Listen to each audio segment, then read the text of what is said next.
O episódio da libertação de Pedro e João diante do Sinédrio, descrito em Atos 4, revela como a fé pode permanecer firme mesmo quando é confrontada pelo poder humano e pela intimidação. Jerusalém ainda fervia com a notícia de que um homem paralítico, conhecido de todos, havia sido curado perto do templo. O nome de Jesus, até então perseguido e condenado, estava novamente nos lábios do povo. E os que lideravam o templo, alarmados com esse novo movimento de fé, decidiram agir rápido para silenciar a voz dos discípulos. Pedro e João foram levados diante dos sacerdotes, anciãos e escribas, uma assembleia severa e fria. O sumo sacerdote olhava fixamente para eles e perguntou com desdém: com que poder ou em nome de quem fizestes isto? O silêncio na sala era tenso e as vestes dos sacerdotes tremulavam ao leve vento que vinha das janelas de pedra. João respirou fundo. Pedro, erguendo os olhos, parecia tomado por uma força que não vinha dele mesmo. Se hoje somos interrogados por fazer o bem, começou ele, sua voz firme, ecoando nas colunas. Saibam todos que foi em nome de Jesus, o Nazareno, aquele que crucificastes e Deus ressuscitou, que este homem está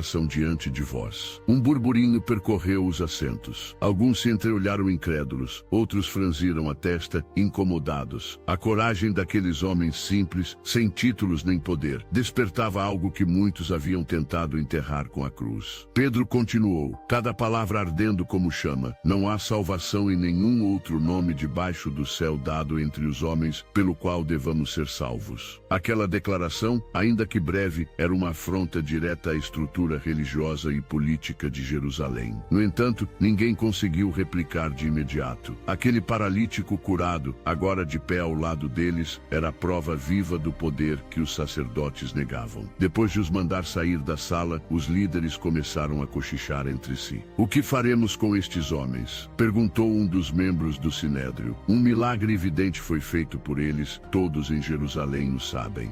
Não podemos negar. Outro, mais cauteloso, sugeriu: ameacemo-los para que não falem mais nesse nome. Houve murmúrios, acenos, um consenso de temor disfarçado de prudência. Ao chamá-los novamente, declararam com autoridade estudada: ordenamos que não falem nem ensinem mais no nome de Jesus. Pedro olhou para João, e pela primeira vez desde que entrara naquela sala, um leve sorriso surgiu em seus lábios. Julguem vocês mesmos, respondeu ele, se é justo diante de Deus obedecer a vocês antes do que a ele. Pois não podemos deixar de falar do que vimos e ouvimos. João assentiu silenciosamente e juntos aguardaram a sentença que não veio. As autoridades, vendo que o povo glorificava a Deus por causa daquele milagre, temeram puni-los e os deixaram ir, não sem antes reforçar suas ameaças. Ao saírem, o sol da tarde banhava as ruas de Jerusalém. Multidões se aproximavam curiosas, alguns tocavam as vestes dos apóstolos, outros pediam oração, esperança, palavras. Pedro e João seguiram diretamente ao lugar onde os demais discípulos estavam reunidos. Quando abriram a porta e relataram tudo o que havia acontecido, o ambiente se encheu de misto de temor e alegria. As vozes começaram a se erguer e alguém sugeriu: vamos orar.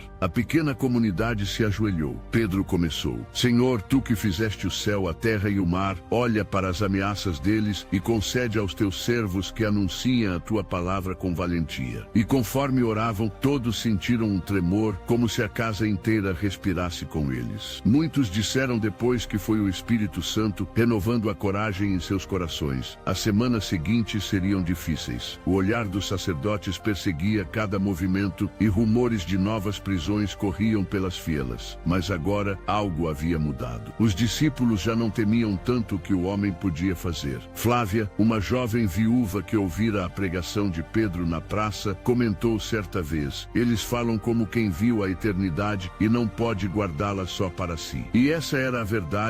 O medo estava sendo vencido pela convicção. Certa noite, reunidos entre lamparinas e cânticos, Pedro conversava com João. Sabe, irmão, disse ele, quando estive diante deles, lembrei-me de quando neguei, daqueles olhos me olhando na noite fria. Um silêncio respeitoso o envolveu. Mas agora, continuou ele, sinto que ele me olhou de novo. Só que dessa vez, não com tristeza, mas com confiança. Ele ainda confia em mim. João colocou a mão no ombro do amigo. Ele sempre confiou, Pedro. Só estávamos aprendendo a confiar nele também. Aquele diálogo simples resumia a transformação que acontecia em todos eles. A fé não os afastava do medo, mas os ensinava a atravessá-lo. Quando se lembravam das ameaças, lembravam também do tremor santo após a oração, do paralítico andando, da multidão louvando. Era assim que seguiam, entre lágrimas e risos, firmes como quem conhece o propósito que o vento do Espírito sopra. Hoje, quem lê essa história talvez não enfrente o sinédrio, mas enfrenta outras vozes que tentam silenciar a fé, o medo, a dúvida, o peso das circunstâncias. A resposta continua sendo a mesma: confiar mais em Deus do que nas ameaças da vida.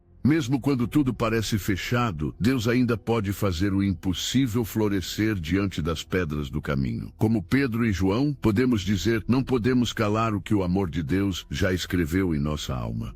Que essa coragem serena nos acompanhe e que o tremor do Espírito ainda se faça sentir em cada coração que escolhe permanecer fiel.